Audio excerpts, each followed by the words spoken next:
Welcome, everyone. My name is Dana White. This is the Myth Salon, and tonight we have a very special Myth Salon dedicated to the winter solstice. And the winter solstice is a particularly profound human experience. It's the way in which we learned how to mark time, observe the changing of the seasons, and essentially make the earth a sacred place.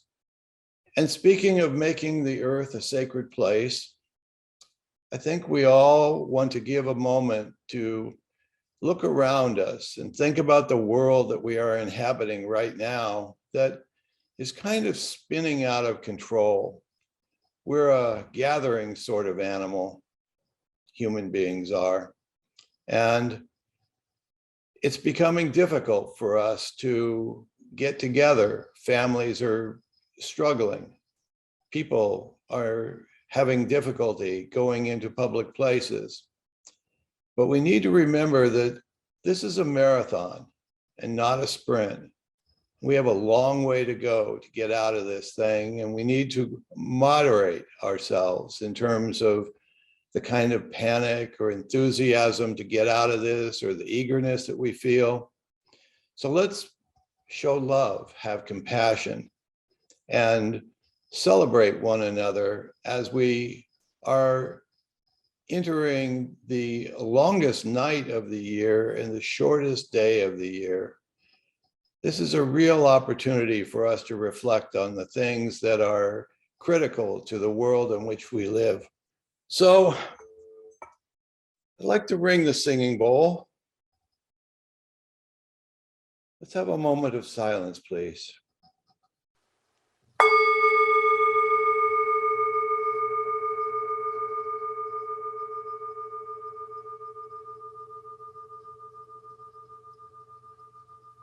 We're going to have a little bit of a change in the order tonight.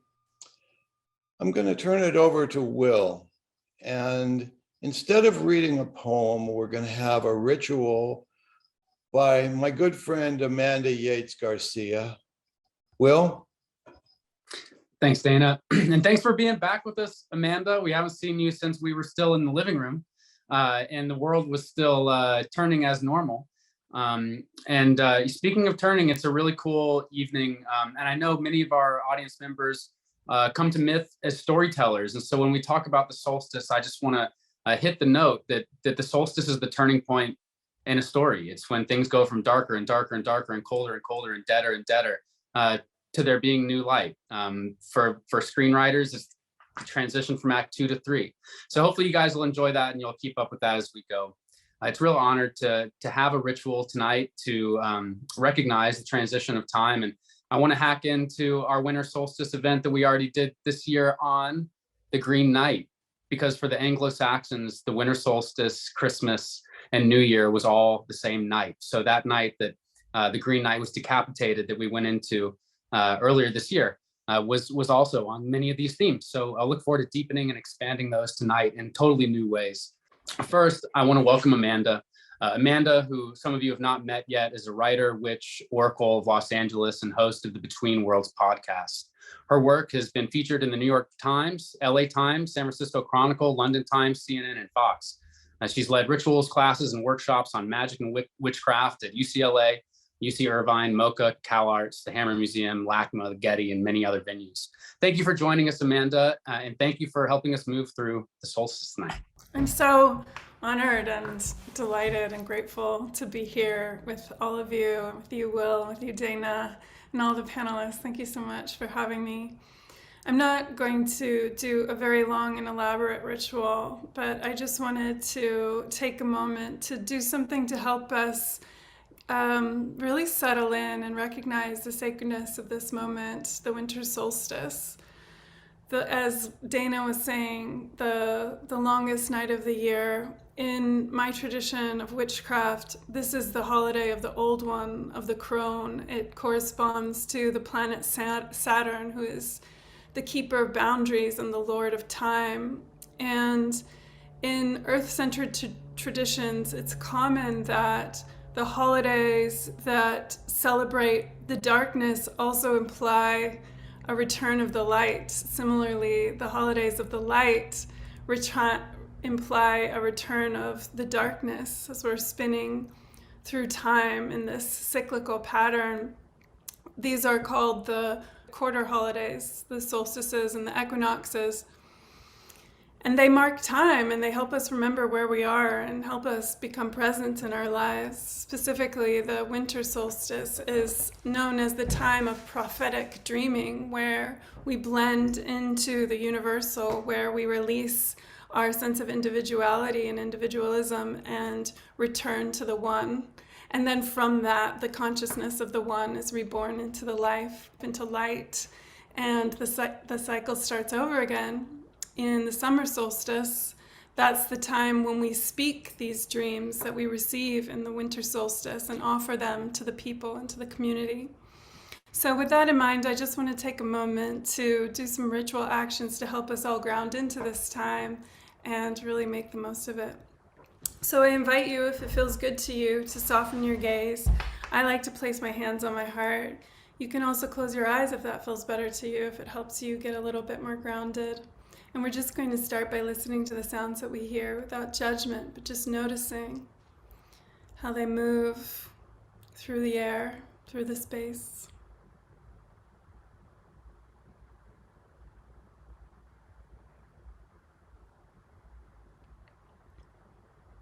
Drawing your consciousness closer in and feeling the temperature of the room, the feeling of the air on your skin.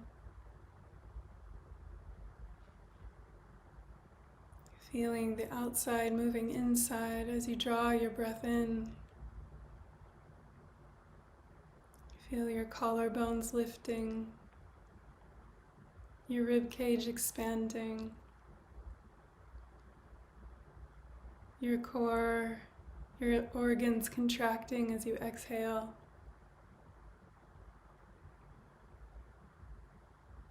Feeling the rhythm of your heart beating, connecting you to the oceans, to the rivers, to the rains, to the tides. Feeling the weight of your bones, the material of your bones, resting on the earth, supported by the earth, made of the same stuff as the roots of trees, fossils, crystals, the tectonic plates. Feel the heat of the core of the earth as it radiates up through the earth's mantle and crust into your body, and feel the heat of your body connecting you also to the heat at the center of the solar system, the light of our sun, our star.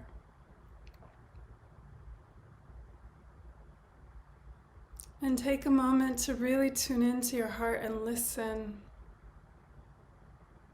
Offer some gratitude for this space, this time, this sacred moment. Offer some gratitude to yourself for bringing yourself here to honor this moment in time. And all the beings and all the love that makes your life possible. The lives that nourish yours, the pollinators, the fish, the plants, the wind, the rain, your friends, your family.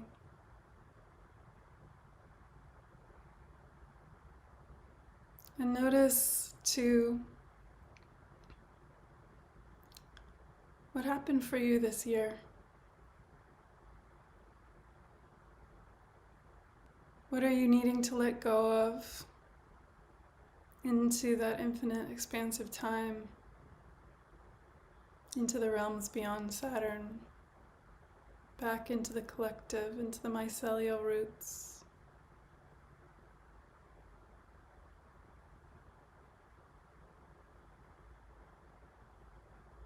Offer up the gift of this experience to the compost,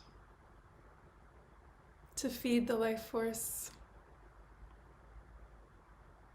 to nourish and sustain other beings, just as one day you will also. Just as you today are nourished and sustained now. And stay in this reflection as I light a candle in honor of the spirits who have gathered with us tonight. Spirits of Hecate, spirits of Saturn, spirits of the winter solstice, spirits of Yule, spirits of fire, air, water, and earth. Thank you for your presence and your blessings. I want to close this little opening ritual with a song from my tradition to the triple goddess, the moon goddess, Hecate, Artemis.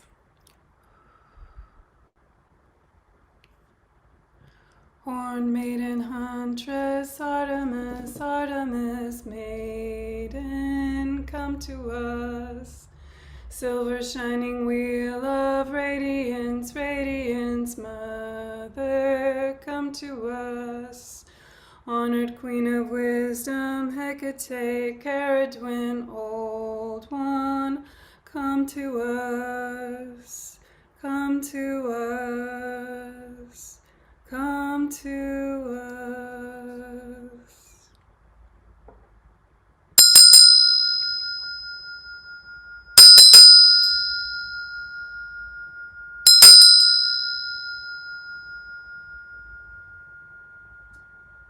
The guardians are here and we are between the worlds.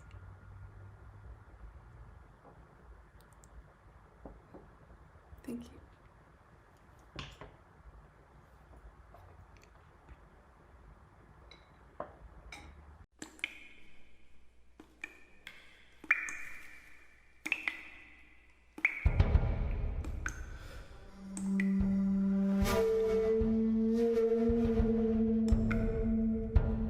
Before we are made, God speaks to each of us alone,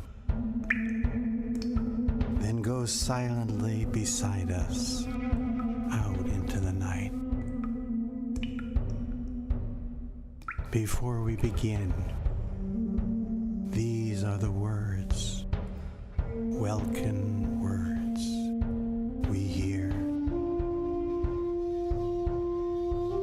Let your senses go to the limit of your longing. You are my vestments. Grow like a fire behind everything, so that your shadows stretch far, covering me utterly. Let it all come. Beauty and terror. Only keep going. No feeling is too extreme. Let yourself not be separated from me. Near is the land that they call life. You will recognize it by its great earnestness. Give me your hand.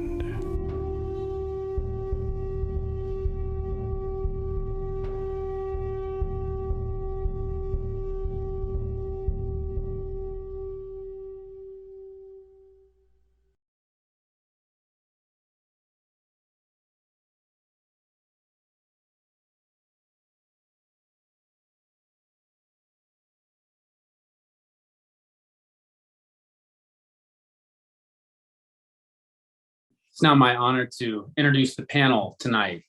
Dana, you know, contributes to the faculty of Pacifica's Myth PhD program, hosts this Myth Salon, and edits volumes on mythology. My name is Linn. I founded mythhouse.org in the general education department at Husson College, where I teach myth to storytellers. We have Dennis Patrick Slattery with us tonight, who is the distinguished emeritus professor in the mythological studies program at Pacifica Graduate Institute. He's the author, co-author, editor, or co-editor of 30 volumes of fiction, nonfiction, and poetry, including his latest collection, The Way of Myth. His paintings, poetry, writing, and upcoming events can be found at DennisPatrickSlattery.com. Dr. Tayria Ward is with us again tonight, founder of Bridging Worlds Mountain Retreat Center, who carries a PhD in depth psychology from Pacifica Graduate Institute. Becca Tarnas is with us again as well, a scholar, artist, and expert on Jung, Tolkien, and archetypal astrology. Her PhD from CIAS is in philosophy, cosmology, and consciousness. She's leading a course on archetypal astrology right now. Joe Bogorad is with us for the first time tonight. Thanks for being with us. Dr. Joseph Bogorad holds degrees in English, religious studies, environmental studies, mythology, and depth psychology. He's currently a lead coach with United Mindfulness and is the author of Cultivating the Still Point, writings on Buddhism and Christianity through the lens of depth psychology. And now I get to welcome Jonas, Robert A. Jonas, who holds an Ed.D. from Harvard University and an MTS from Weston Jesuit School of Theology, is the author of The Essential Henry Nguyen. Robert A. Jonas was trained in object relations psychology at Harvard and used his postdoc master's in spirituality from Weston Jesuit School of Theology to explore the healing resonances between Christian contemplative prayer, psychodynamic psychotherapy, and Buddhist, specifically Vipassana, Zen, and Tibetan meditation. Thank you, Robert, for being with us. Looking forward to getting into the winter solstice with you tonight. Thank you, Will. Thank you, everyone. I'm very excited to be here. I'm with you from Northampton, Massachusetts, Western Massachusetts, very near Smith College, just across the river. And I'm sitting in the Empty Bell, which is a retreat center that I founded in 1994. It's kind of Zen style, and I've been leading Zen and Tibetan Christian dialogues and Jewish Christian dialogues, Eastern and Western, the larger picture of planetary spiritualities that I'm familiar with. So I want to begin tonight with I should say that that video that we saw is on YouTube. I have a lot of videos on YouTube, and the shakuhachi music that you heard looks like this in the written form. This is katakana script from Japan. My teacher is Yoshio Kurahashi in Kyoto. And I learned this shakuhachi in 1991 when I was in seminary. And a teaching fellow stood up and played this instrument. And it's just a piece of bamboo and the breath. That's what makes the music. And so I learned how to play and went to Japan and came back. And it's always been central for me in the Buddhist Christian dialogue, speaking about breath, the pause between the breaths, like the pause between the tilt of the planet toward and away, breathing out.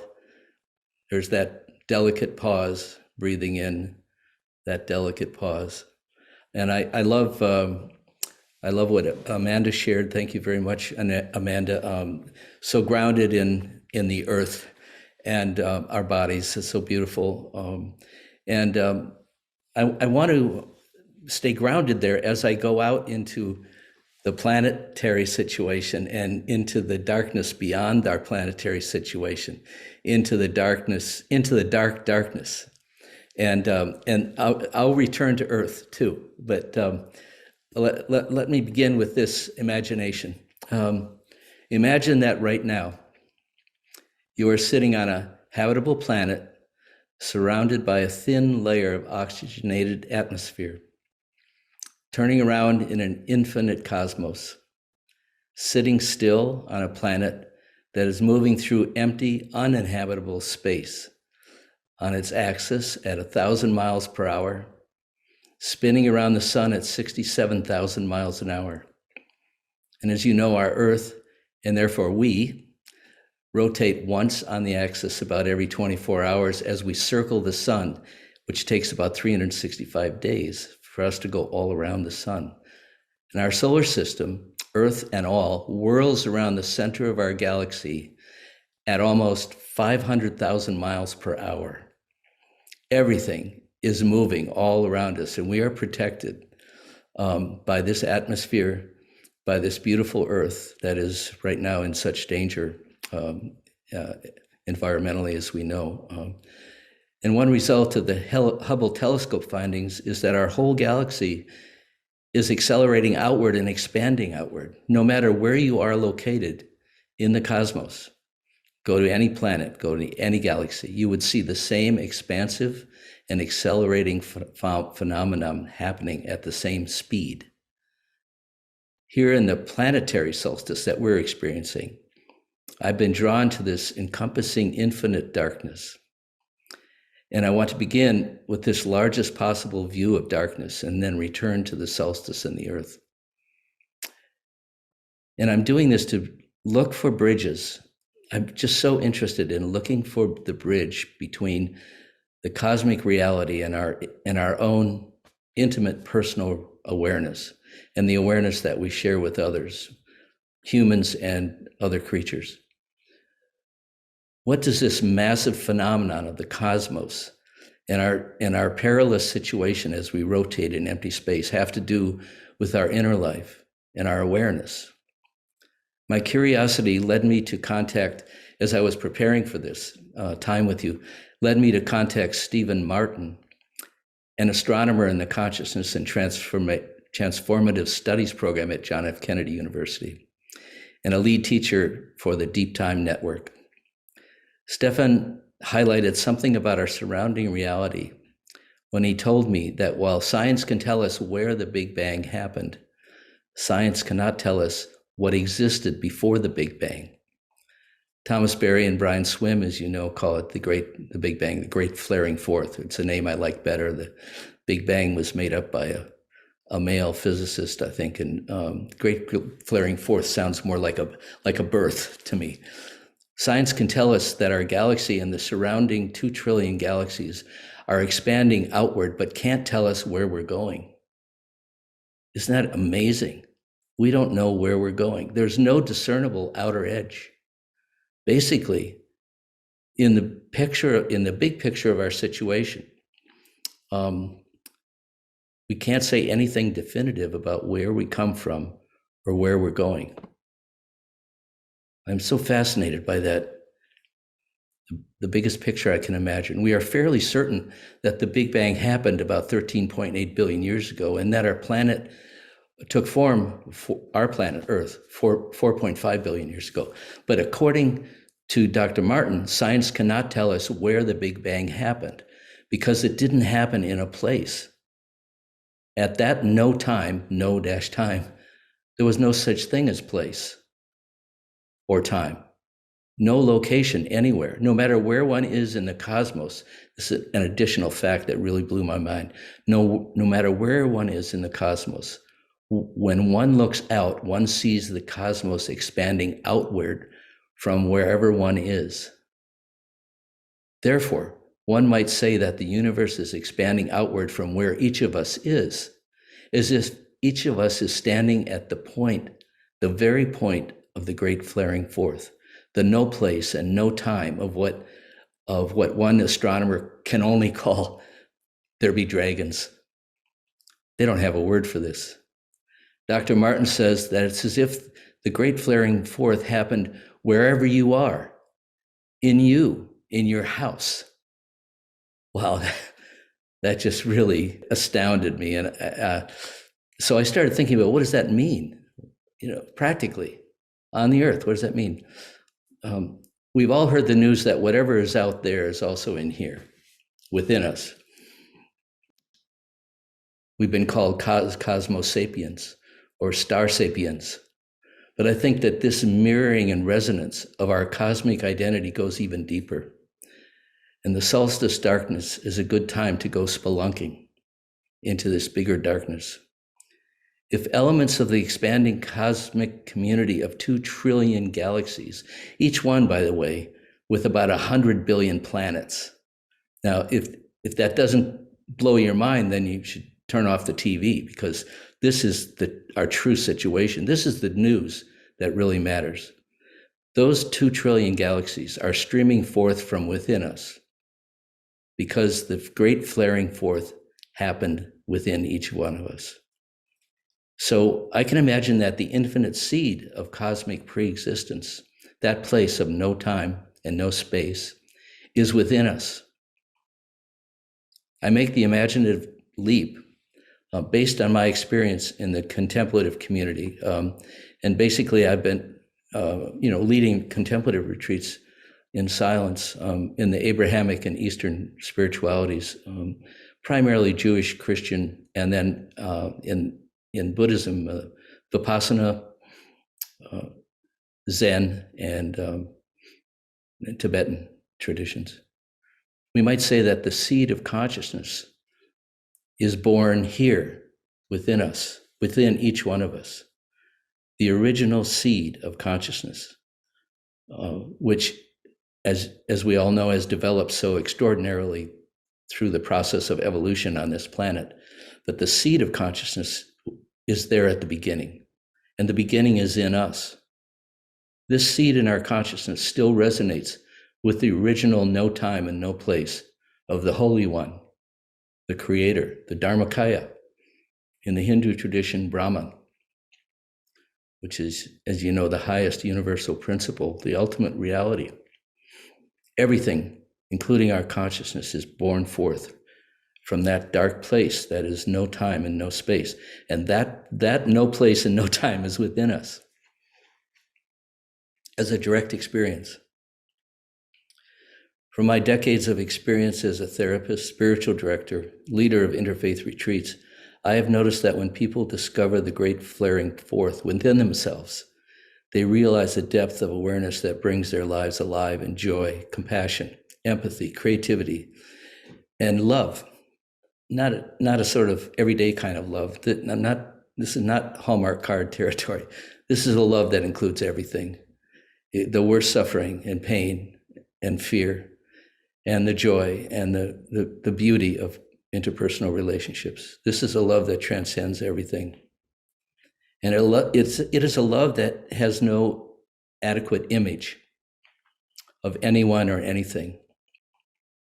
This is a love that where one can discover the depth of unimaginable suffering, because every structure of denial has been dissolved in this limitless love that can handle and transform any pain. Now, I learned this in lots of ways in my own life. I just have to mention, and not to focus on myself, but to offer an opportunity for you to maybe find places like this in your life. I grew up in an alcoholic home. My parents had a bar and owned a bar in northern Wisconsin. They came home at 2 a.m., sorry, I wish, drunk and hitting each other and shouting and calling each other's names. I was in trouble with the law. I was arrested for breaking and entering when I was 12. The only thing that really touched me in that pain was that grandma had pictures of Jesus around the house.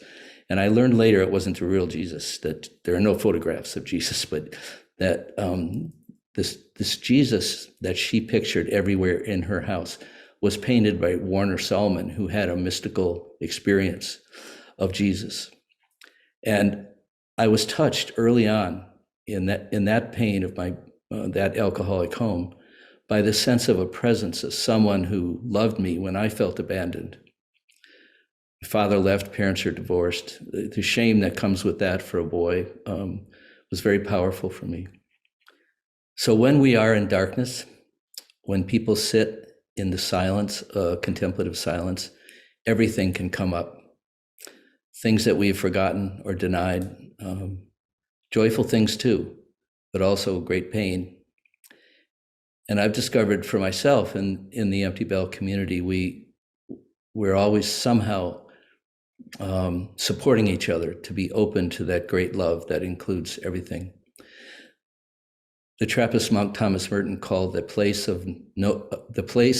of the placeless and timeless before the great flaring forth, le point vierge, the virgin point. This placeless place within us is unsullied by our beliefs, our opinions, and our narratives. All stories, underneath and within all stories about our situation. When we dwell in that place of being, we are free of ourselves, free of our ego selves, I guess you'd say. We need an ego to operate in this world. And people who don't have an ego suffer and people around them suffer. But I think what happens in spiritual practice that I've been involved in is that the ego becomes transparent to a light that is a light one can only see in the darkness. Buddhist teachers say that we die before we die. What dies? What dies? What dies is our allegiance to being right and making others wrong. What dies is our countless ways of denying reality and our fear of death. We begin to live as if before and after our own death. Lately, some of us have been saying, I'm dead. Holy cow, but I'm here. I woke up one morning and that just felt so true. I mean, it was, I don't know, a couple of weeks ago, I woke up and I had been sitting with a friend who had recently died. This was Bob Morrison, a Tibetan teacher. He died of cancer. He taught at the Natural Dharma Fellowship here in New England. Bob, God bless him, died recently. So after a long, grueling bout with cancer and all the radiation and chemotherapy and also lots of medicinal drugs that he was trying, or plants that he was trying, nothing really saved his life. 2 days after his death, a mutual friend and I sat next to Bob's body, which was covered by a large, colorful blanket, red, blue, white, and gold, so beautiful. And across the top, near Bob's dear, lifeless face, were the letters, Grateful Dead. Bob was a Grateful Dead fan, so it was a fitting tribute to this lovely man. Through the months of treatments, through the pain and the grief about losing his beloved, he was grateful. He was grateful all the way through life and death. And now he was gone from our midst. But he's not gone for me and many of us. His love and gratitude live and proceed and live beyond the apparent boundary between life and death. Bob had surrendered his private ego self-awareness to the limitless consciousness and the love of the divine who is simultaneously within and outside of us, in life and in death, on this planet and beyond this planet. The everyday world of the ego self lives in the midst of a causal network. Everything is caused by something else in this world. It's a world of reaction rather than response. But the virgin point in our psyches transcends the ego self, living from a placeless and timeless place that ancient Platonists and Christians called the uncaused. God, the creator, is uncaused. In the Jewish tradition, there are so many names, beautiful names of God. One of them is Ein Sof. Ein Sof is the no end, the God of no end, no limit. God, the creator, is uncaused, outside and inside the network of causation. For me as a Christian, I think about it, well, if something caused God, there would have to be a creator of God. Well, who would that be? Meister Eckhart, in the 13th, 14th century, surmised that there is an invisible, placeless, timeless Godhead, Gottheit in German, that is the source of God in this world. I find that an interesting idea that really connects with contemplative practice. It's a dark place, before and inside and outside the phenomenal world. We can find this placeless, dark place in meditation and prayer. With the discipline, it takes great discipline, it's not easy, of surrendering our attachments, especially to being right. I mean, the professional training that I had as a teacher and as a therapist and as a theologian was in academic environments was very much about, I hate to say it, but being right. You know, we learn certain practices, certain theories, and then we have to go out and sell our services to others. So we have to be right to survive. We have to say something original. We have to draw our attention to ourselves. And so that makes spiritual practice in the darkness very difficult. What's left when we give up everything? I think, in my experience, only love.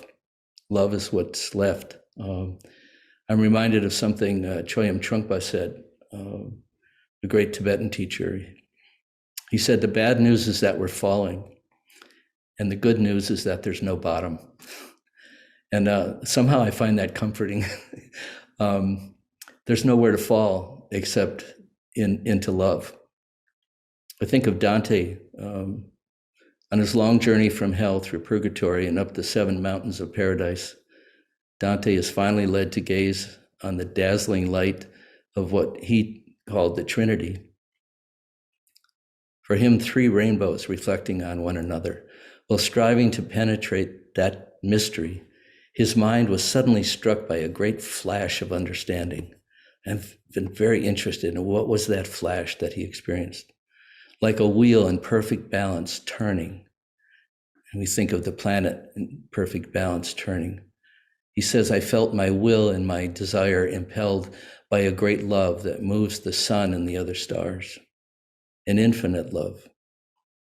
On a similar ecstatic note, St. Augustine concluded his City of God with this hymn, there we shall be still and see. We shall see and we shall love. We shall love and we shall praise. Behold what will be in the end, without end. For what is our end? But to reach that kingdom, and I have to say queendom, which has no end, a limitless kingdom of a universe that is really moving through empty space with dark energy. And maybe that dark energy is the spirit. That's how it feels to me. So the shakuhachi, this instrument has been with me since 1991. And when I lead retreats, I always bring it. You remember Kung Fu, the series back in the 50s, 60s? Kung Fu carried his flute on his back when he confronted the bad guys. And that's always touched me. And I feel the same way about my flutes. I have a lot of them. There are 4 holes on the front and 1 in the back. And you blow across the top like a soda bottle. When I first started, it took me 3 months to learn how to play a note. And the spiritual practice for Buddhists is called Ichian Jubutsu in Japanese. And it means, or one translation is to become Buddha in one sound. So as a contemplative practice, we bring our full awareness, or as much as we can, of our body awareness, our mind, our heart awareness into every out-breath, and to pause and breathe in and then another out-breath through the bamboo. So it's a cooperative venture with the bamboo and human breath. And for me, in the Judeo-Christian tradition, breath is sacred. In the Jewish tradition, ruach, breath of God, is our breath. Every breath is a gift from the limitless love of God. And in the Christian tradition, it's hagios, in Greek, hagios pneuma, which is the holy breath. That holy breath is why we're living here, why we're breathing. We're given that breath. So I'll just play a few notes from the shakuhachi.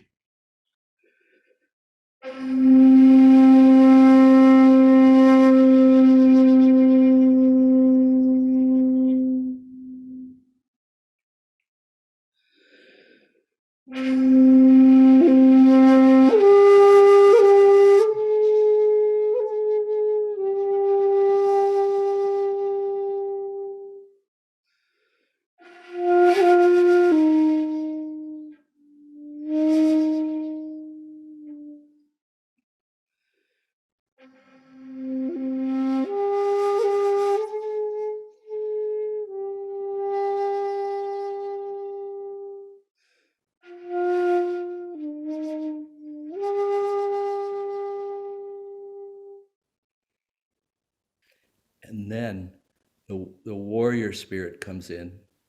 In Fudo, there's a warrior outside each temple. In Japan, there's a warrior outside each temple door, and that spirit is called Fudo. Fudo guards the entrance to the holy temple so that no one with selfish intentions can come in. And he holds a sword. Like, this is serious. This is life and death. So when I'll go to the upper octave, that's when I bring in more Fudo energy. There's Kuan Yin energy, beautiful openness, and then the more animus energy of Fudo.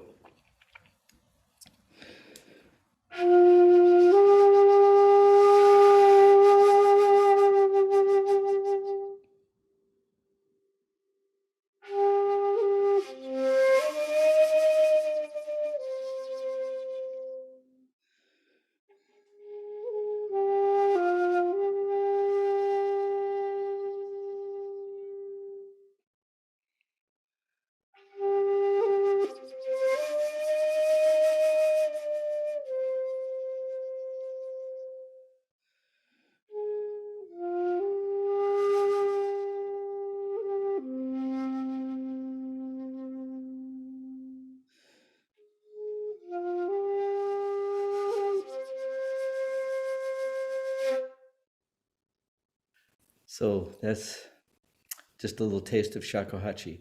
And I'd like to navigate with shakuhachi over to the Christian tradition just for a moment.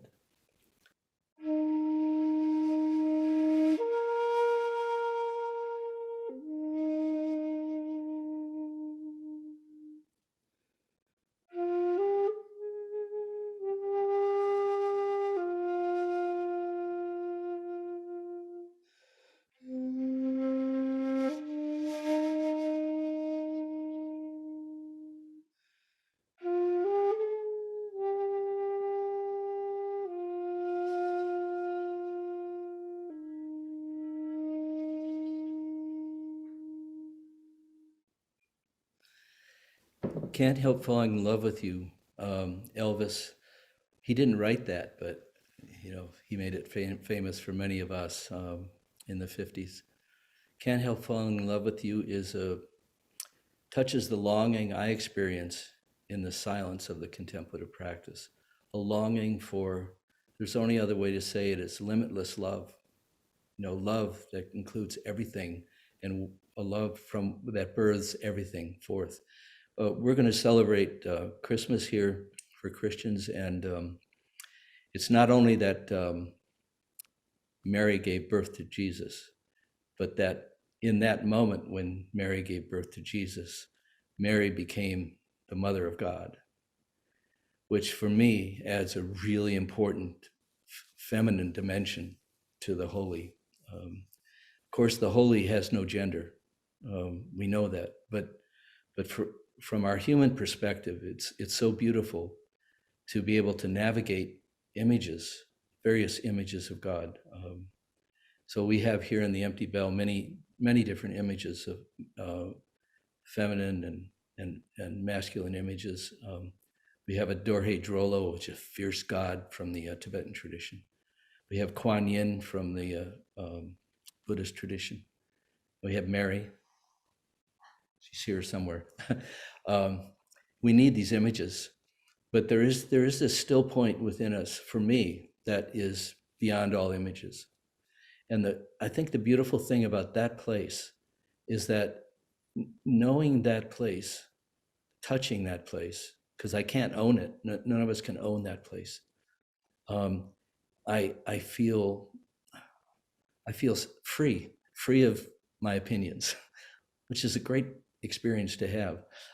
The first retreat that I ever did was at the Barry Center for Buddhist Studies, some of you know, in Barry, Massachusetts. And I went there because my mother-in-law was a teacher at Barry.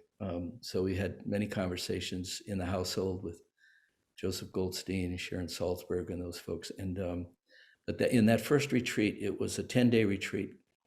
And day 3, I started to go crazy in the silence. I couldn't stand the silence.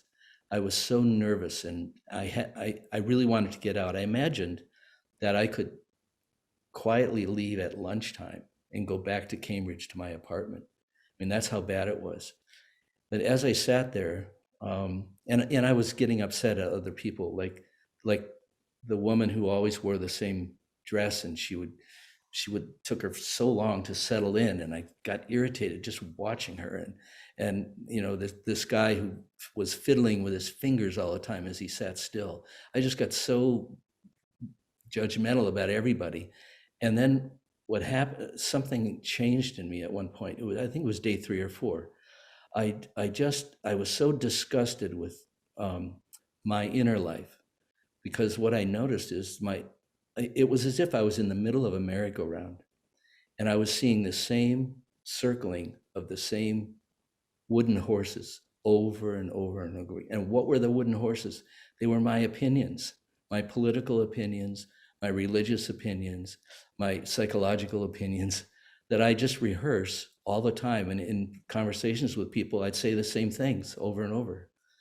These horses were circling around, and what happened in me is I thought, is that all I am? Is that all I am? These stories that just keep circling and circling.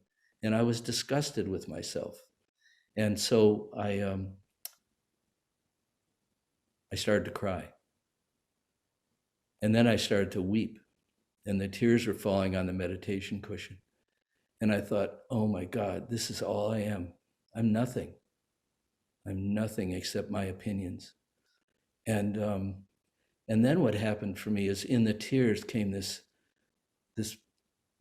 love that I've been talking about. This love that felt just limitless. Like, this love includes everything, and is okay about my opinions. Has no judgment whatsoever. At first I thought, oh, you poor thing, that's all you are. But it was greater than that. It was a bigger love. I love you. I see you. I know you, and I love you. Like that is the ultimate. That is what's stirring in the still point, beyond all our stories and opinions. So I started the Empty Bell in 1994, and I've been leading these contemplative retreats. Some are just for Christians who are more in the mystical dimension, and some are for Christians who have left and then they become Hindus and Buddhists, and we have these. We share silence and scriptures from different traditions, and it's been so lovely for me to be a leader without leading. I've learned how to let go of my professional identity, or to be more detached from it. I still can make diagnoses in my head, and I can still think, well, that's theologically, that doesn't make any sense. But my practice is to let go of all these professional judgments and opinions. And that's the kind of space I try to create for everyone who comes to the Empty Bell in the various groups, is the freedom of being free from yourself. So I was diagnosed with, this is the last story. I was diagnosed with prostate cancer 7 years ago, and had to move to Cambridge, Dana-Farber Cancer Institute, and Margaret, my wife, was she loves me, so she came along for the whole deal. 3 months of radiation every day. And what happened in the 3 months of radiation was, I knew those machines were driving these invisible dark energy, killer energy, into my body, where I had tattoos on my body to kill those cancer cells. And I was so thankful and grateful, and I had to completely trust, these medical people, that they knew what they were doing, because this is a dangerous situation. So I felt I had Gleason 9 out of Gleason 10. For any men who have prostate cancer, you know what that means. 10 is the worst. You're on death's door. I had 9. And so prayer came to me. And the prayer that came to me when I lay down on the radiation bed every day for almost 3 months was, burn away everything that is not love. Burn away everything is not love. I don't care about anything else. I don't care about anything except love. That's all that matters. So when Choyam Trungpa says, bad news is that we're falling, and the good news is there's no bottom, that invisible bottom for me, and I'm not saying anybody else has to experience this. I'm just sharing my experience. But that bottom, that invisible bottom, is limitless love. That's what it is. Thank you, Jonas. Wow. In gratitude to Amanda for still being here. I wanted to go to you first. If you have any reflections or thoughts while you're still with us. I mean, I was just really struck by the beauty of what you were saying, and Jonas, and the gratitude that I had to be present to that and witness that. And I think for me, what it really gets at is that our spiritual traditions, our recognitions of the holidays, the solstices, the relationship to time, to the beginning of the universe, to the material world, to spirit, that all of that is so much more than just an intellectual exercise, but that is something that that gives us like a rope to hold on to in that state of perpetual falling. That love is that thing that we can be with, and yeah, I'm just really struck by the interweaving of all the different connections between the different spiritual traditions, and how ultimately, we're all coming from the same essence, or reaching towards the same things. And yeah, so I was specifically very moved by the idea of us being the center, the constant, like millions, billions, infinite centers to an infinitely expanding universe, and how that is so far beyond our real understanding, is like our intellectual capacity is so limited, and yet it gives us something to be able to find that center, even when we're on our deathbed, or we're confronting the loss of people that we truly love and we can't imagine living without.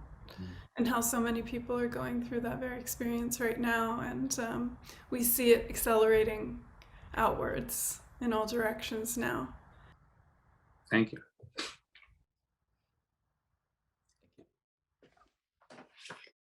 Yeah, that moment stands out to me a lot too. That part of this, everything coming out from the center, just constantly, everywhere's the center, and everything's always growing from that, out of that center.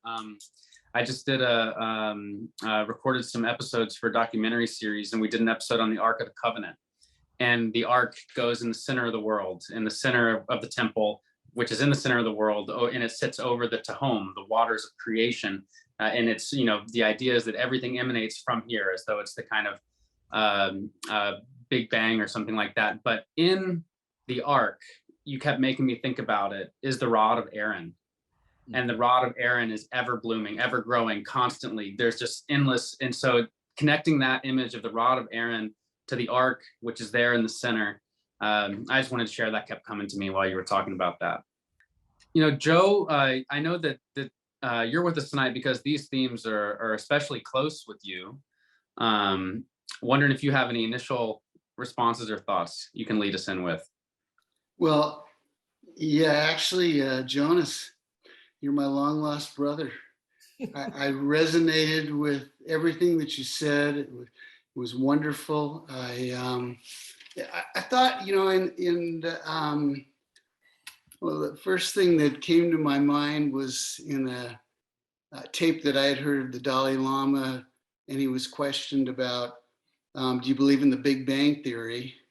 And he said, yes, but only if there were many Big Bangs. And it's kind of like, yeah, what came before the Big Bang? And, you open it up that way, and it was so terrific. One of the themes that I loved was the universal expansion. And Amanda, with the breath, was talking about the expansion of the in-breath and the contraction of the out breath. And, it's kind of like, it gets us to the flavor of subliminal processing.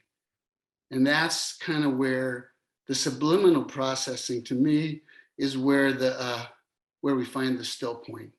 We're at that place that's beyond time that you talked about, beyond space, and it's just you're flowing in the depths of this whole thing.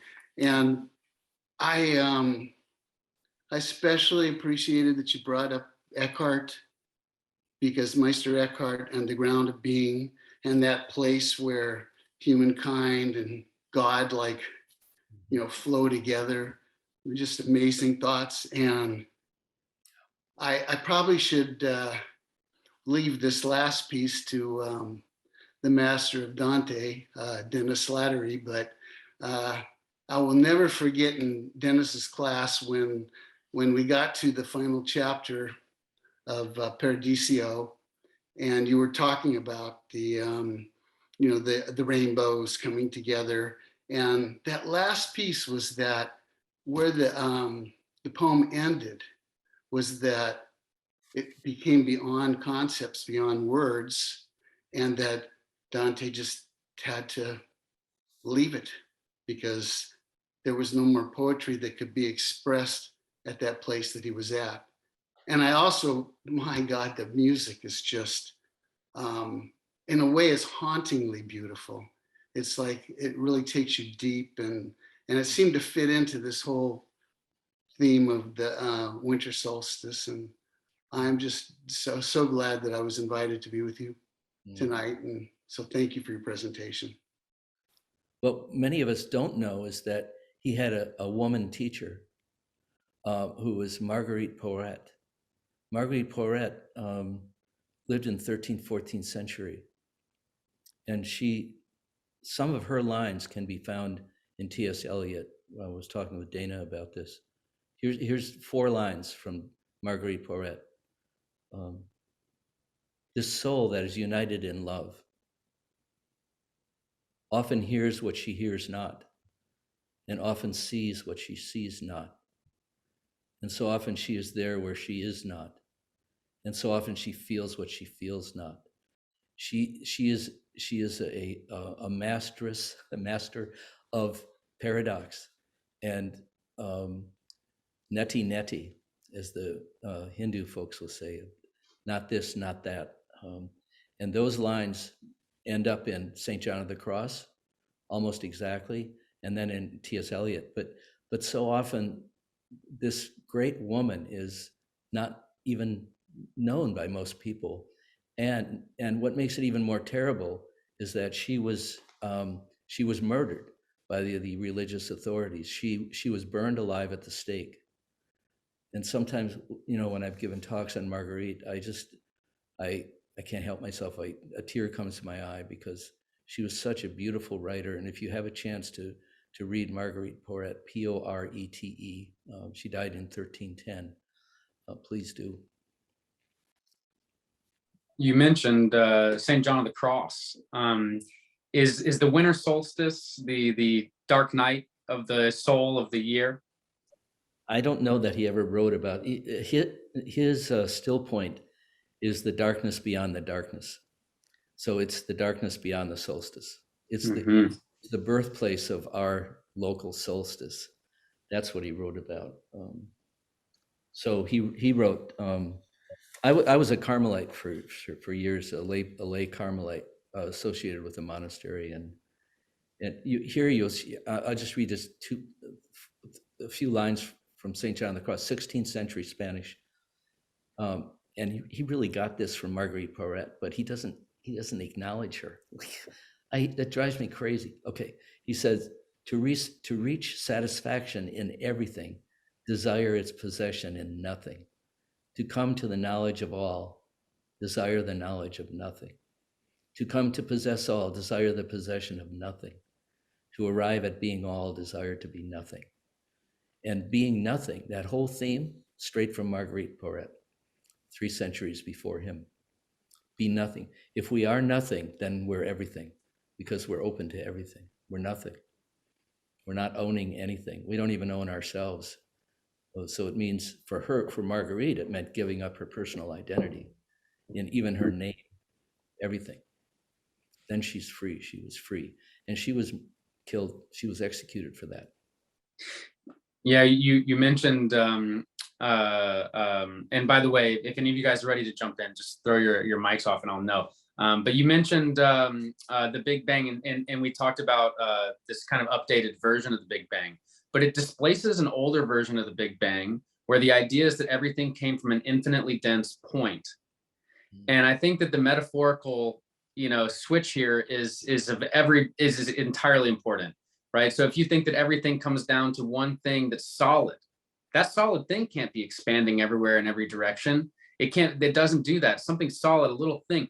This is the stone of the heart, that we have to roll away. This is what we have to empty. This is the paradigm of causality, is this particulated worldview that was, where we were when the Big Bang originally was put forward. Yeah, and if you bring it down to one point, it's one solid point, you'd have to say, where did the point come from? Mm-hmm. And then you lose the thingness of it. Yes. Hey, Dennis. Yeah, thank you. And Jonas, this was just, well, I'm going to join Joe's club and claim you as a brother as well. I loved what you presented at the aging conference. You were one of the last speakers. And I had presented much earlier, and then I found myself listening on my laptop, but typing on my other computer when the other speakers spoke. And where I connected with you on a level that I didn't connect with anyone else, and it's not them, it's me, is when you said, and I'm so glad that you reiterated it today, because first thing I was going to do is ask you, may I quote you from the aging conference? But you've already brought in with our group here. So where you said, my parents coming home drunk, I felt so ashamed, not feeling safe, but blessed with German grandparents and her love of Jesus. And then you really extended that beautifully tonight. You and I share this world of violence and trauma. It was my father's alcoholism, and my mother was the object of his abuse on the weekends. And that deep shame that I still carry, and have worked hard to befriend it, really over the years, and not be conquered by it. It's almost like two men that didn't know one another and find themselves in the same platoon in battle somewhere, and the bullets, and you're thinking, the next bullet's going to be mine. Yeah. Creates a brotherhood between them that I imagine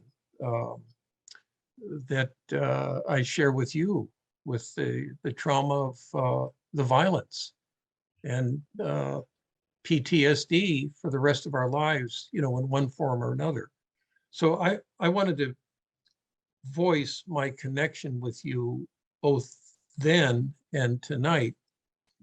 And then the other piece that I just want to touch on, and it's no accident that I'm here tonight, because I really needed to hear what you're saying to help me with an obsession that has taken over me in the last 3 or 4 days.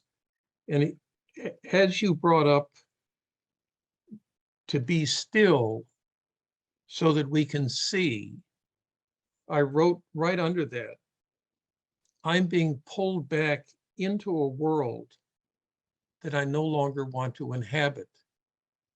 And it's a group of people that I used to teach with before I went out to Pacifica, where I've been for 27 years, and have reconnected with them and realizing, and even more definitively listening to you, that I don't want to be taken back into that world, that its shelf life expired 2 decades ago. So this was amazingly helpful for me on a very personal level. And I know I'm not alone in saying that, but this sense of being still so one can see, there's nothing like an obsession to keep one from being still. And so this is very helpful. Let me say that to you. And it's capturing something of that placelessness that it seems to me that stillness advocates and cultivates. So thank you, Jonas. Thank you, Brother Dennis. Thank you. Oh, Jonas, I have so many thoughts. I need to distill them as I go. I'll just trust that I can. But I really want to thank you. I haven't heard sort of a living meditation. It was almost, you took us into the silence through words.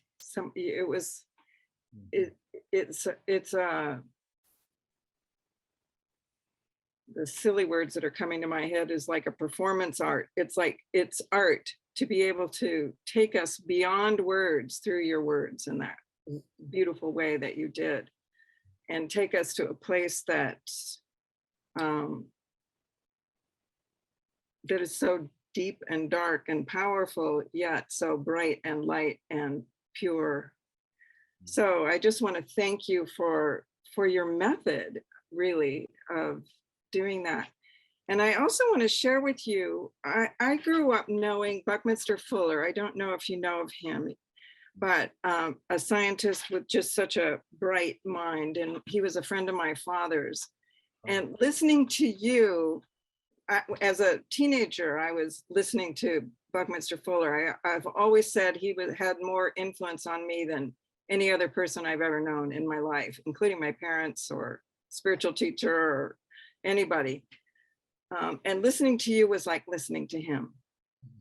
He would start with the way you started, about us going around the sun at 67,000 miles an hour and how quickly we're moving through space, and just to get perspective on what is happening here and who we are and what we're part of.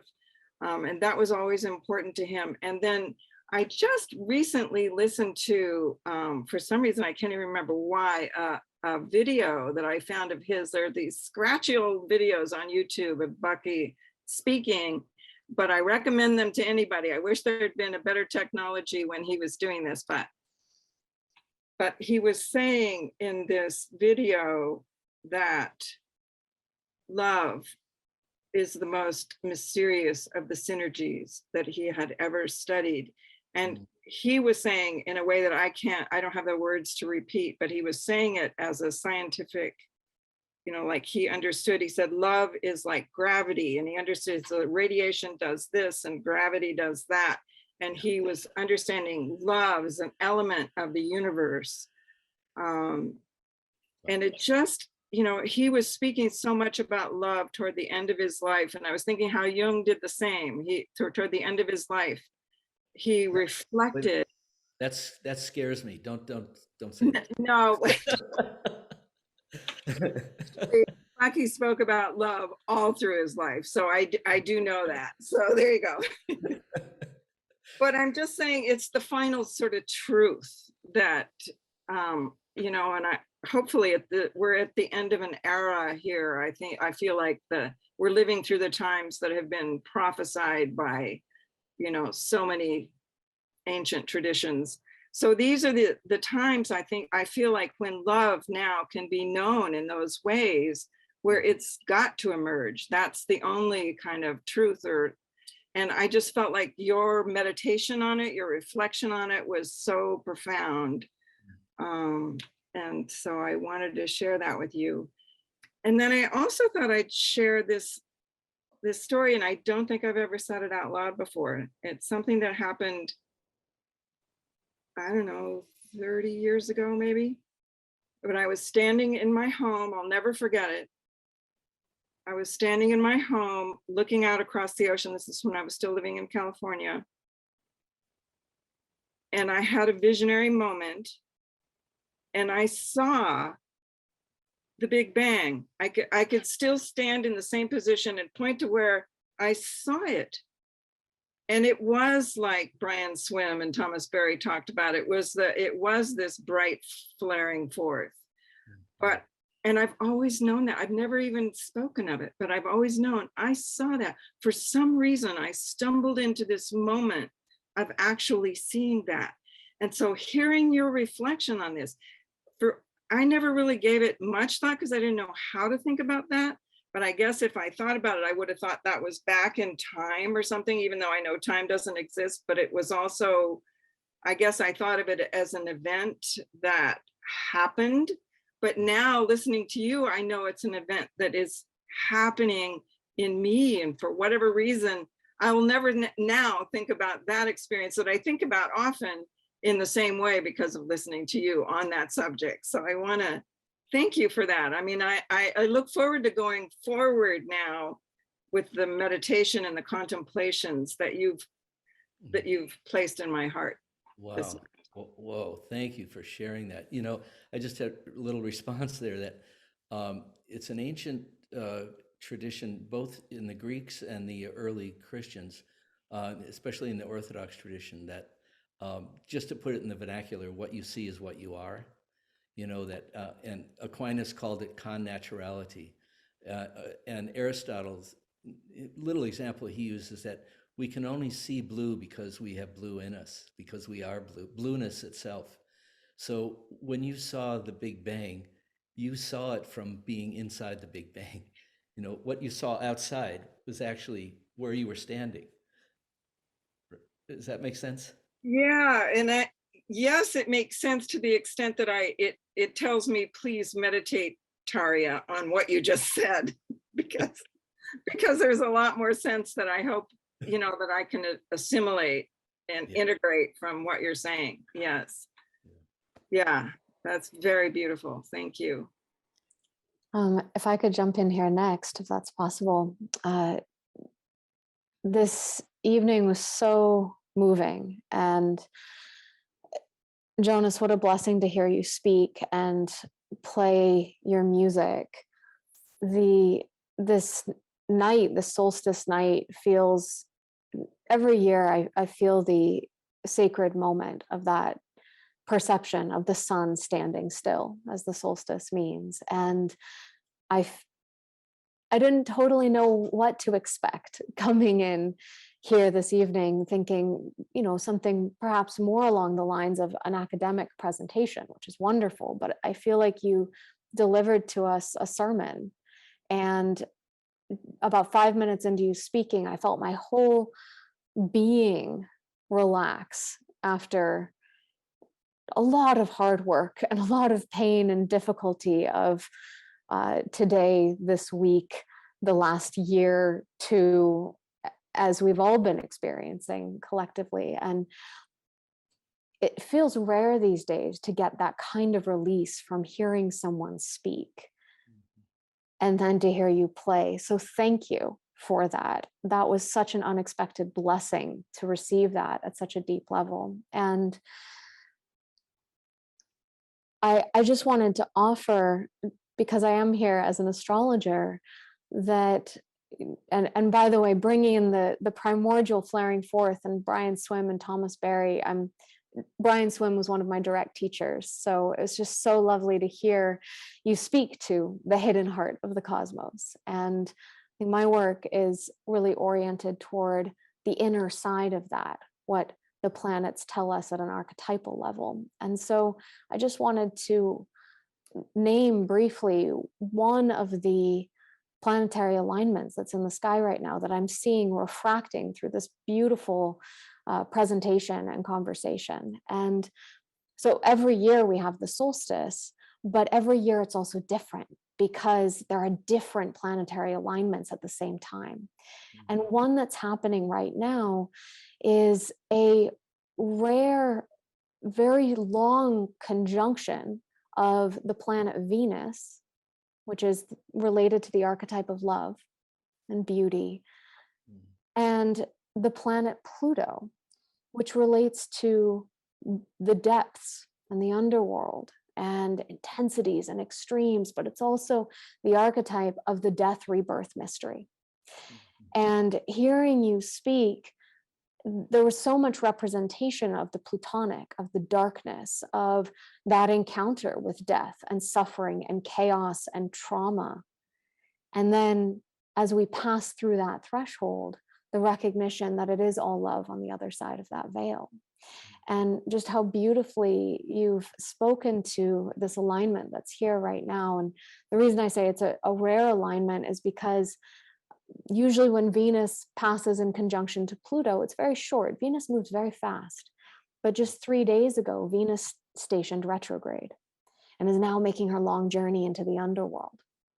And so we'll be lingering with Pluto for weeks and weeks. So we're in this for a while. The next exact alignment of Venus-Pluto is on Christmas Day. So we're in this long dance between Persephone and Hades, or between Persephone and Dionysus, or Venus and Eros for a while. And so thank you. Thank you so much. I'm just very moved by what you shared. And I'll just finish by sharing one very personal short story that when you played Can't Help Falling in Love, long before I ever heard Elvis's version of that, when I was a baby, my dad would put me on his lap and play that song, Can't Help Falling in Love, on the piano. And it's one of my earliest memories is hearing him play it long before I knew the words either. So just brought up that really poignant memory. So thank you. Yeah, thanks for sharing that. Let's also keep in mind that right now, with this particular solstice, this winter solstice, we're dealing with a full moon. And that only happens periodically. And being excessively lunar, it's just really a challenge for me to feel the pull of the moon and the stillness of the solstice. You know, as these tensions of these two planetary bodies seem to be wreaking havoc. I don't get stuff happening from the solstice, but I do get stuff happening with the moon. And these cycles come in, and we're physical beings. We consist largely of water. And so when things happen where it motivates us to reflect upon the conditions that are happening, I'm struck by observing my own body in motion, observing the tides.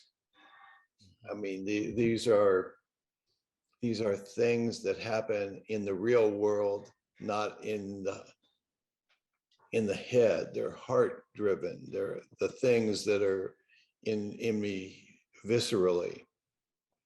I was struck by pulling this together about what are the potentials, what's going to come out of this thing, how when we wind down and the days suddenly start to open up and they start to get longer again and the nights start to get shorter again.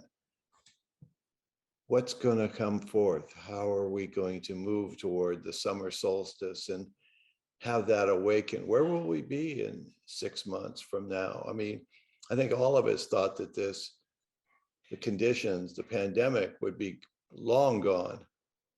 And here we are. I mean, this is really a profound moment for us to reflect and have compassion for the people that, you know, aren't able to step inside warm homes and computers and talk with one another on this. I mean, we have so much to learn from what this opportunity is around us.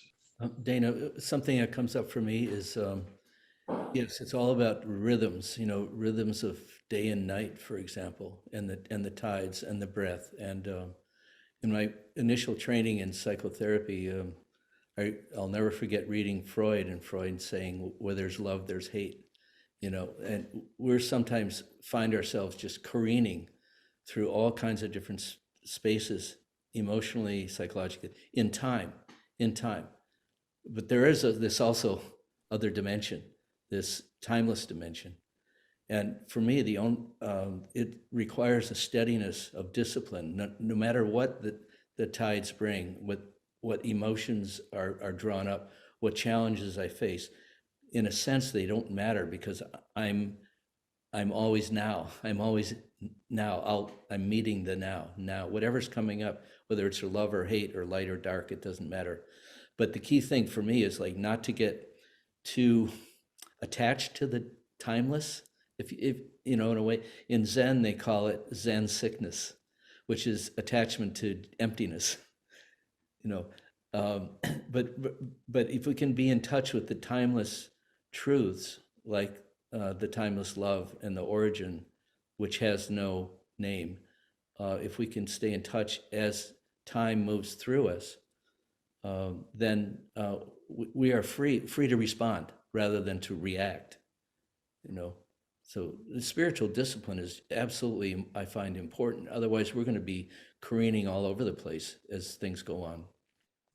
Well, that's why I, in my opening comments, said that this is a marathon, you know, and people will talk about running marathons, but a marathon is really, anybody can run a marathon. It really has to do with discipline. If you put in the miles, you can run it. Right now, we need not to be hyper reactive to the situations that are around us, but to have patience and develop that compassion. What is compassion? You find out what compassion is by practicing it. And the more you practice at anything, the better you get at it. And these are teachable moments. We have an awful lot to learn about who we are, who have we made ourselves out to be. I've long said that this is a reaction of the natural world to humanity in one way, shape, or form. This is a metaphysical event. This is something that humanity has not got a hold of. And so when I think of what can we learn from the still point, what can we learn from the solstice? Well, we can learn if we listen. And if we just feel the beat of what's going on around us. And I'm touched by what you say, Jonas, and thank you. Yeah, thank you, Dana.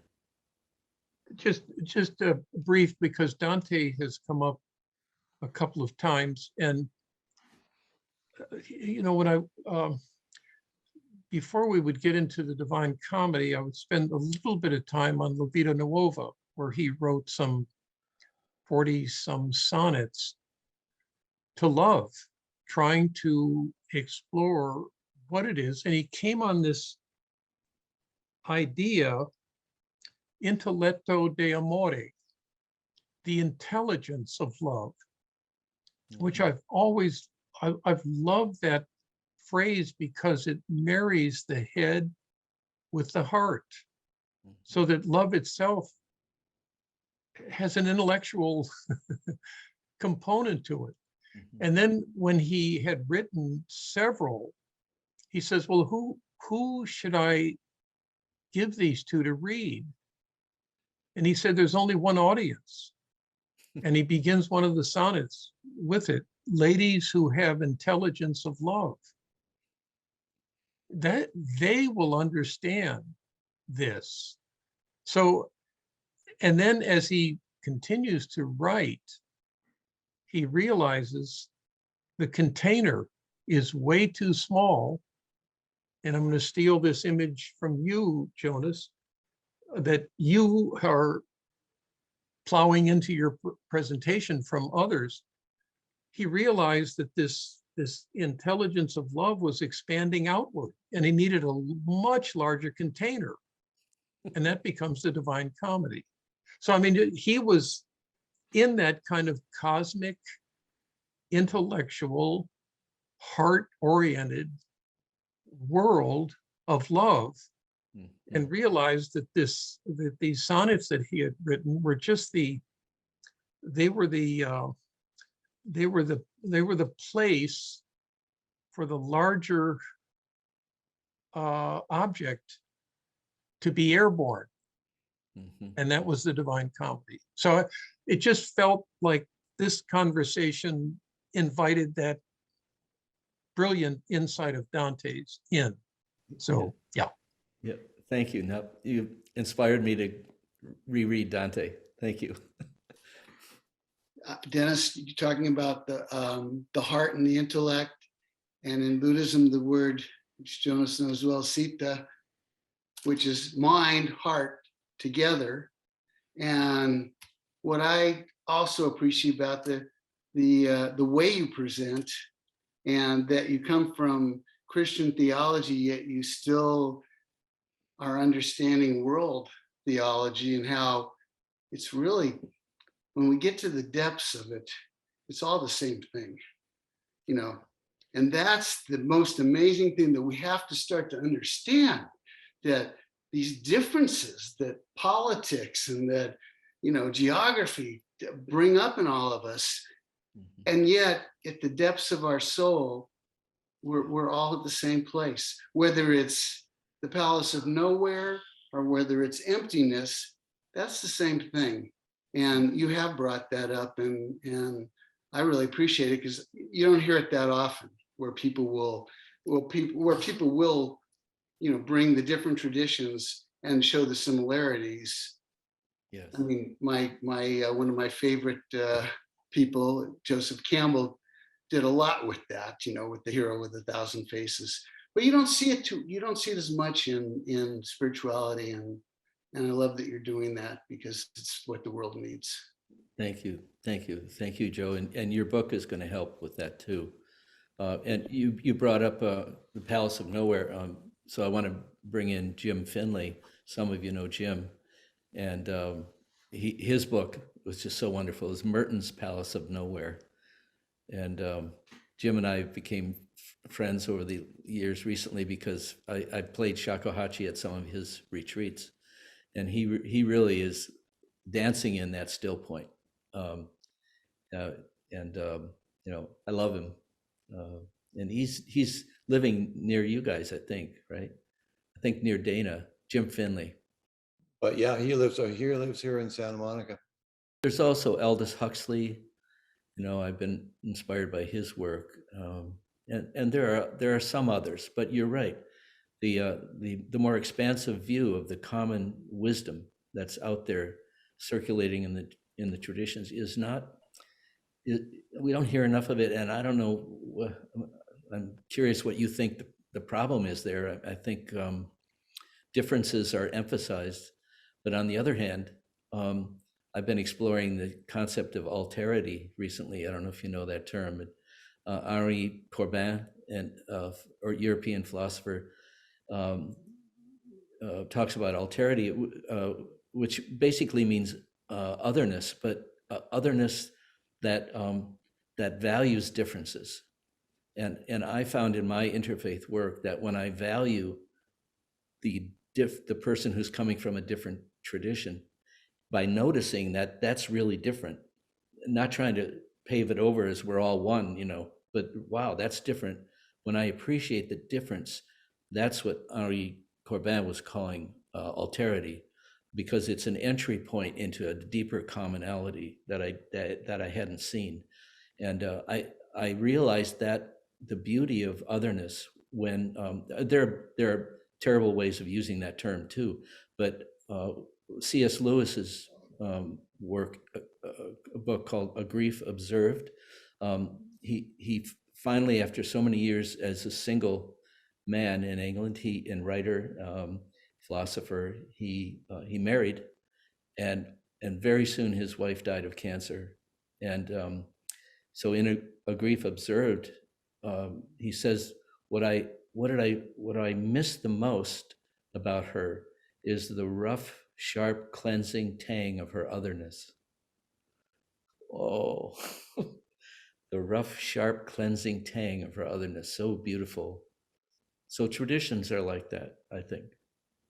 While we're one thing that's come up for me a couple of times, we're talking about burning out and there being nothing left but love, comparing different traditions and this whole kind of going out moment. I'm always really interested in the word the words around enlightenment for the Buddha. Nirvana being to extinguish, sunyata and anatman both being different forms of emptiness of the world, emptiness of the self, emptiness of things, right? And then the lead, this is the setup of enlightenment. This is enlightenment. So you kind of got this three-part, the last sliver of light, the extinguishing, nirvana, the going out, the experiencing of emptiness, which is also an experience of nirvana, is also an experience of bliss, sunyata, anatman, paticca samuppada, and then the enlightenment that follows on the other side. And it's almost like this spiritual wisdom that is Buddhist enlightenment is encoded in the solstice itself. Just these mythopoeic interpretations of the solstice as the ultimate holiday of holidays that they're all miracles of lights we were talking about before. And whether it's the solstice or the new moon, it's the last bit of light going out and the new light coming back. I think Amanda mentioned that Kronos or Saturn is a symbol of the solstice. And of course, there he is carrying his symbol of the crescent moon, the crescent sickle at the solstice. Anyway, so I just wanted to bring in the Buddhist piece on nirvana and that whole idea that there is an intellectual, we were talking about the thought side of love, the intellectual experience of this extinguishing that generates the love. Yes. I just wanted to add something on this particular full moon, because so as some of you may know, in the northern hemisphere, the sun is at its lowest in the sky in the winter, but the moon is at its highest. And so we have that contrast. Not only is the sun the light of the day and the moon the light of the night, but also that the sun is in some ways the light of the summer and the moon is the light of the winter. And this particular full moon is actually the highest, like literally the highest up that we'll see in our lifetimes. And when I went out on Saturday on the full moon to view it, it was directly up ahead. And I never quite had that experience of seeing it so high, because the moon, of course, is moving through a different plane than the other planets on the ecliptic. It's near, but it's slightly different. And so even though the moon is now moving toward waning, just when you go out and look at the moon, know that it's the highest you're going to see it in your lifetime. And I don't have the math yet on when the next time will be, but for now, just to recognize how that while the sun's light might be at its lowest waning, the moon's right now is at its fullest waxing in multiple senses. And what does lunar light show us that solar light can't? So that's a question I've been holding in these last few days. Yes, yeah, thank you. There's another teaching in Buddhism called impermanence, that everything is passing. And of course, there are passages in the Psalms and Hebrew scripture about everything passing, and we're passing. And when I think astrologically, Becca, which I don't do very much, honestly, but you're kind of inspiring me to inquire more. I somehow have grown up with this really uneducated idea that the sun is sitting still out there and we're going around it. But actually, this astronomer informed me that the sun is moving at 500,000 miles an hour out to nowhere, and we're going around it, at this incredible speed. So everything is impermanent. There's no place to stand anywhere, no south, no west, east, north. It's really mind blowing. But because I find it freeing in a way, because there is no solid place to stand, that means I really have to be awake and ready for anything, because everything is changing around me. And with COVID, it's even, more pronounced every moment almost. Nothing is what it was. Incredible opportunity, as Dana was saying. Is the virgin point the pregnant point? Are those the same points? Yes, they are the same point. It's the Le Point Vierge is where everything comes from.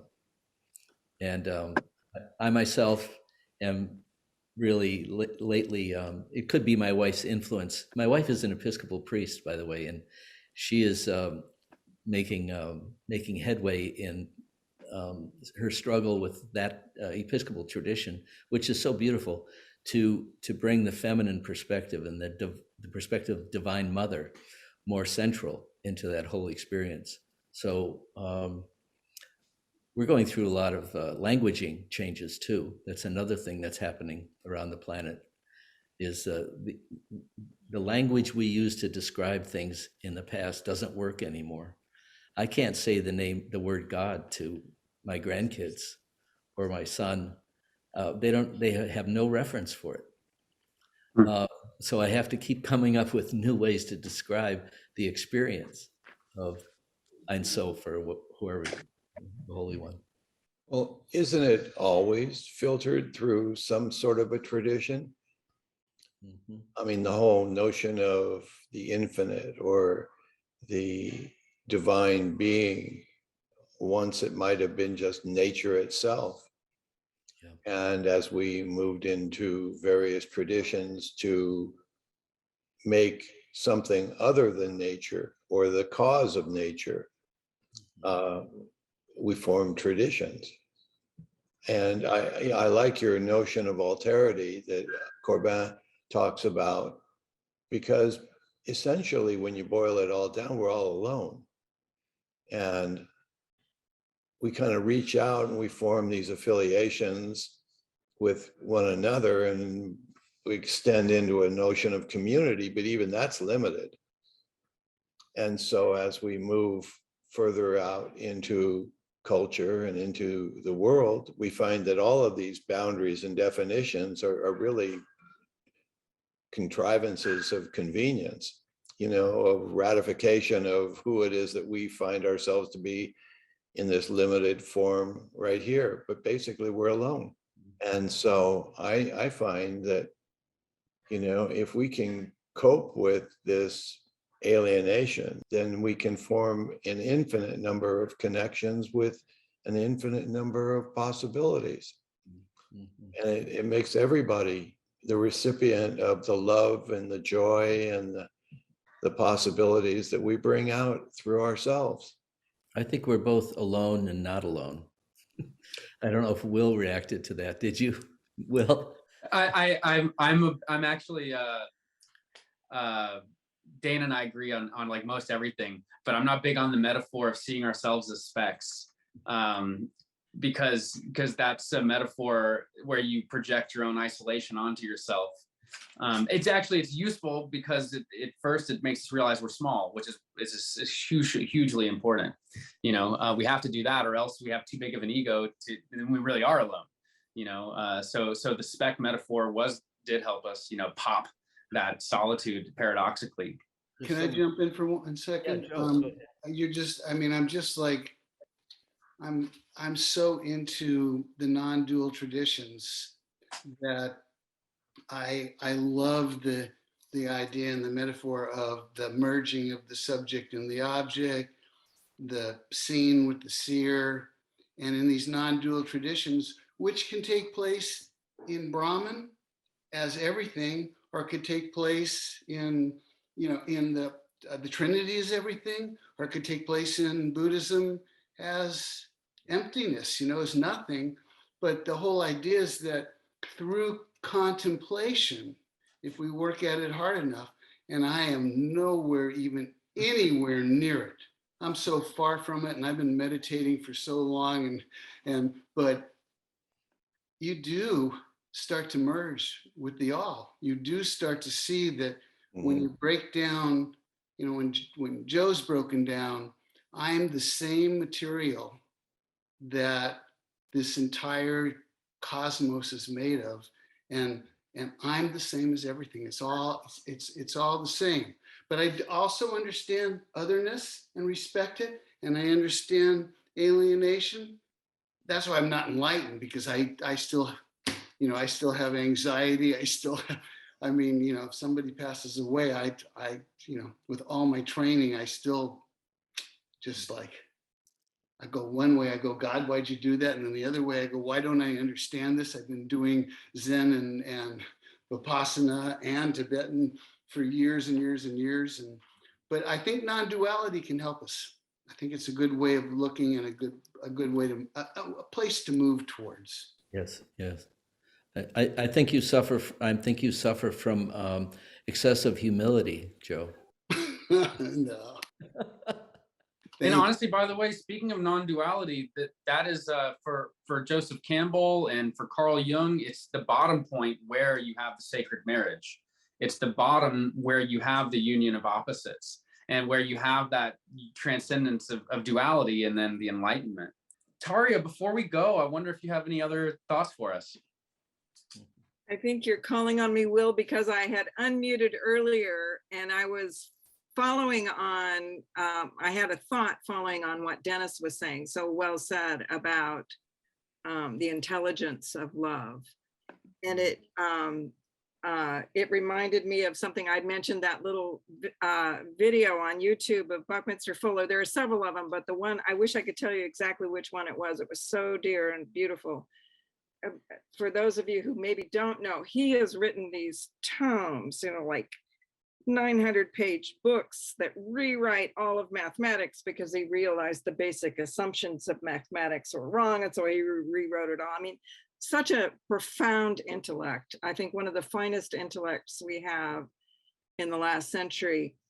And he was asked in this little interview that somebody was giving him about, he was talking about love as this gravity, and he said the only thing that has ever motivated anything that he has ever done has been because of love, because of his sincere passion of love. And that, so I'm just thinking of all of the intellect of this man, and he spoke it so beautifully. And I just thought the intelligence that comes out of that sincere feeling of love, and being in his presence was an experience of just being in the presence of profound love. It was, you just were there, you knew it. So when I heard you talking about that, Dennis, I thought I'd follow on just that little anecdote. Thinking about love, tomorrow we have the real privilege of tracking somebody whose life was defined by the passions of his own love, of his love for God, who knows what. And this is Robert Bly. He passed away, as you know, in November. And as happens in the Myth Salon, we reach out to people, all of you, all of the people who are in the audience, and people show up for this. They do. There's so much love in this community that it's impossible to really calculate. It's beyond measure. And so I would be honored just to read a short poem that Robert Bly wrote, attributed to St. John of the Cross, called The Dark Night. And Bly writes, "In the night that was dark, made fiery by the furies of love, oh, blessed moment. I left without being noticed. all the doors of my house closed for the night, secure and in the dark, on the secret staircase, stealth, oh, blessed moment. And darkness protected me. All the doors of my house closed for the night, in the delicious night, in privacy where no one saw me, nor did I see one thing.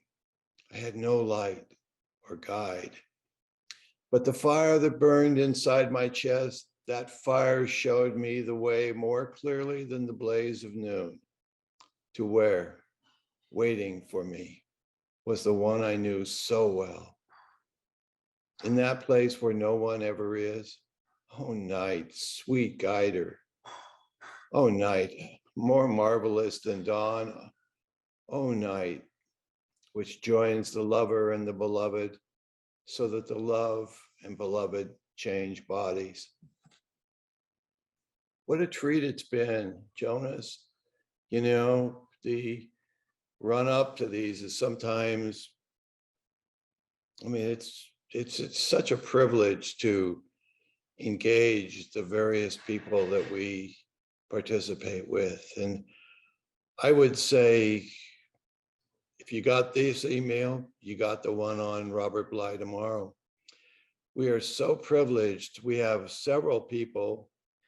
Michael Mead is going to run the show tomorrow. And so, well, what a community we've built, but it's building itself. I mean, the community is like an organism. It just is something that wants to be. I feel just immensely grateful to have met Will, to have met all of you. I dragged Joe in here again, but Joe is a friend from way back, and I just, I love you, man. So let's give just a moment of silence as we go out one more time.